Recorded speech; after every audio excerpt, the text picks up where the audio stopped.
I'm very happy to be here in TEDx today, and today's topic, Youth Empowering the Future. I see a lot of you here are very young, and a lot of you here are very experienced. When I talk about youth empowering the future, what does youth mean? Youth here means a mindset. Youth for me is not an age. It's a mindset where if you want to do something good for the society, if you want to lead, if you want to act, that is youth. And through my story today, I will take you with me to my journey, to my experiences, and maybe we can learn some lessons together on what a youth who wants to empower the future should have. What points as a youth you should adopt. So I'll start with a story. I am from a small town, but a very beautiful town, city of Lakes, Bhopal, and my whole schooling was there. From the very early age, I always wanted to be a designer because I loved creativity and I loved painting, etc. After in schooling, I attended international model and technicians, international council conferences, which made me realize that I might be able to better help the society if I joined my family business. So goals change, your vision can change, that's perfectly normal. After my schooling, I got into London University, which at the time was amongst the top 5 universities of the world and has given many Nobel laureates. As a young child who wants to achieve her dreams, I really wanted to go to London to achieve my higher education. But I think in Indian communities, maybe my gender, maybe my safety took a toll on my parents' mind, and I was made to study in Mumbai instead. So I did my graduation from Mumbai, and after that I came back, joined the family business, started taking care of the digital marketing, and went to Singapore Management University for my master's in management. Having lived in Mumbai, in Singapore, and having lived a life where simple mundane jobs are to be done by myself, my choices, gives you a sense of independence, gives you a freedom which no one can take away from you. After these years, after coming back, when I joined the family business full time, it was a difficult period.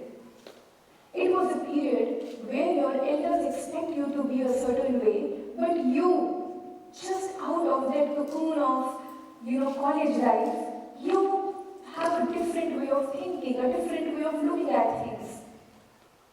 And in this society, I think youngsters really have to change. Youngsters have to adopt to what is expected of them.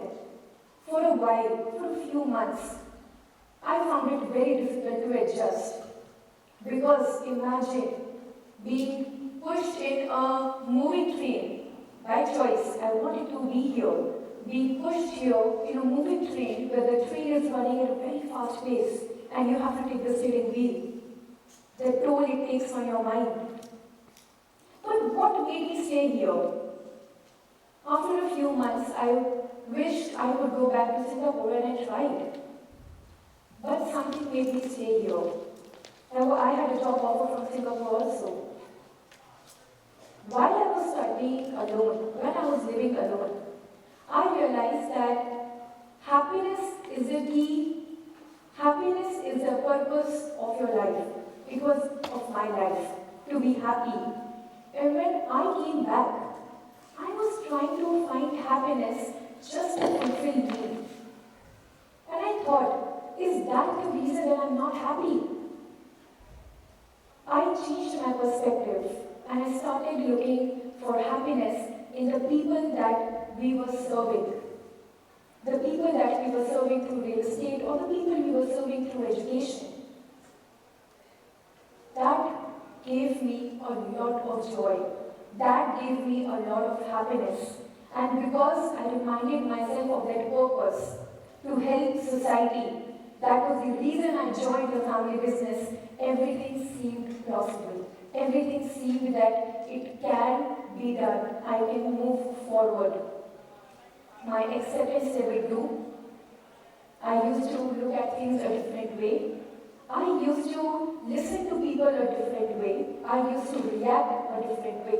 All because I reminded myself of my purpose, why I was there in the first place. Similarly, a lot of you will find it difficult sometimes to be in the situation that you are in, to be in the society that you are in, or to be in the family that you are born into. And that's perfectly normal. You do not have to think that you are wrong in any way. The people are just different. Doesn't mean that you are wrong or they are wrong. So if you ever find yourself in this kind of difficult situation, remind yourself why you started in the first place, and the journey might seem simpler.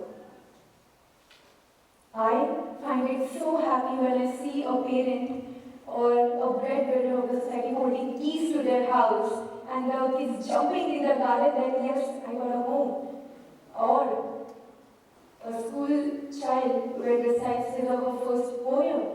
Or a young adult like you who, when he or she gets a replacement, often jumps high in the air. That became my purpose. That is my purpose, to serve as many people as I could. And that wakes me up every day.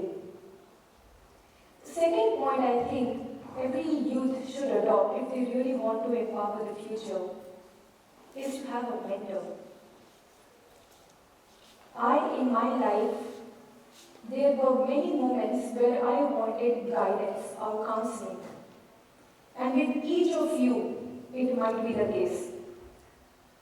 For that, you need to have a mentor. But how do you find one?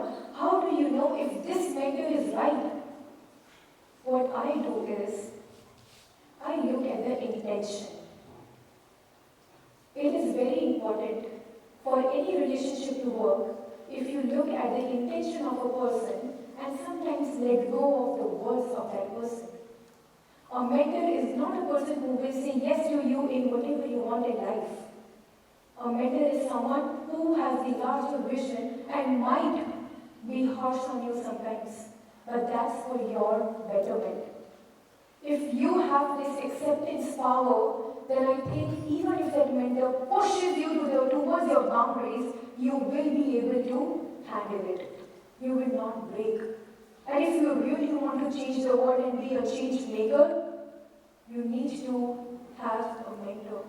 And it can be anyone. It can be your parents, it can be your professor, it can be your friend who is doing something good with his or her life, something positive with his or her life. Mentors are not difficult to find. Mentors are difficult to accept. If you accept your mentor, even if he or she scolds you, tells you to do things a different way, be patient. You will eventually realize the importance of a mentor. My father has been my mentor. And trust me, he is a very disciplined man, a very hardworking man. He works more hours than I do. And I am what I am because of him today. And it can be the same for you. It demanded a lot of patience, but it will reap fruits for you in the future. Third point, a lot of times, because of the nature of businesses that we are in, we are the largest employer, and we meet a lot of candidates that come for interview, or we meet a lot of people who come for a collaboration or to sell something. And I love to meet all of them because they want to do something better. They have a solution in mind.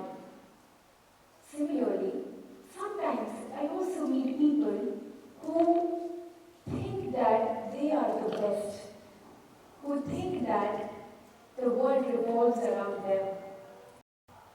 What do you think a youth should have? Because of this knowledge age, it is very easy for us to have knowledge on our tips. And that makes us sometimes realize, that makes us sometimes not be courteous to others around us. Or that makes us not respect people who are elder. because we think that we know more than them. My suggestion is to never fall into this trap.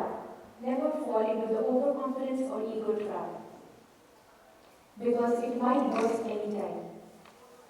The organization that I work in, the average age of people is 35 or 40 years. I am 25. I joined the business when I might be 20 or 21. I have to interact with all levels, all categories of people during my day. How can people accept you? Why will people accept you? They will accept you when you respect them, when you think that they have something value to add to what is the common goal of the organization. So if you also want to do something good in your future, always be humble. Humility leads to curiosity. And if you are curious, you will find answers to greater things. And my fourth and the last point is to have a growth mindset. If you have a growth mindset, life, even if it throws lemons at you, you will always make a lemonade out of it. A growth mindset is expanding to where you want to be from your existing position. My growth mindset makes me think and visualize of having the ability to serve more people. There are more students in our colleges or universities, or there are more houses that we are building for people in need. That drives me. Even when sometimes I feel like procrastinating or just taking a break, I feel like I remind myself of those happy faces, of those people who are working tirelessly, and my contribution can help them live a better life. That growth mindset helps me move forward and not waste my time. Do you have that growth mindset in whatever you want to do, whatever the purpose of your life is? Whenever you want to feel as if you're procrastinating, remind yourself of that. Visualize what makes you so happy about going to work every day, or what makes you happy about what do you want in life. Do you want to be rich? Visualize that you have a lot of money. Maybe that will motivate you, that will energize you. But have a growth mindset. Visualize what you want. We all are born, and every one of us has some time in our life thought about the meaning of life, why we were born. I have also thought, why was I born? And if I can only say that my purpose is to leave a better world for the future generation. What is your purpose? Find your purpose and do not look back ever from that purpose. If you do that, you will probably be the best version of yourself in the future. And that's my talk to you today. Thank you so much everyone for having me.